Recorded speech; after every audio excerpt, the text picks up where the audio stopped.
Скопје е денеска повторно меѓу 10 најзагадени градови во светот. Струмица и Кичево 2 дена со ред дишат екстремно загаден воздух.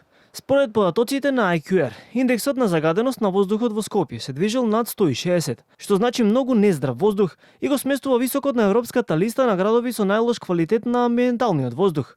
Освен во Скопје, загрижувачка е ситуацијата и во Струмица и Кичево, каде 2 дена поред граѓаните се гушат во загаден воздух, а има надминување на секојдневните концентрации на PM10 честички.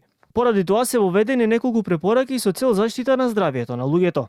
Драгана Велковска од Зелен хуман град, од каде веќе поднеле 30 мерки против загаден воздух, побара институциите сериозно да се заангажираат за решавање на овој проблем. Еднаш за секогаш да запре тоа палење на депониите и да дишеме освен во зима и во лето, да дишеме ненормално загаден и канцероген воздух. Градежниот шут да се тргне како фракција, тој може да се реупотреби, да се пресоздаде од него суровина и за градежна индустрија и за патишта и така натаму. Второто најбитно исто така е строга, ригорозна контрола на индустријата. А ние гледаме дека се случува спротивното. Ние гледаме дека Министерството за животна средина предлага закон за контрола на индустријски емисии каде што дозволува деловна тајна да биде загадувањето. Скопје ќе ја дочека новата година без огномет, а од Зелен хуман град побараа и да не се користат пиротехнички средства. На дневно ниво стотици сограѓани ни пишуваат континуирано, сите бараат да нема огномет во Скопје за нова година.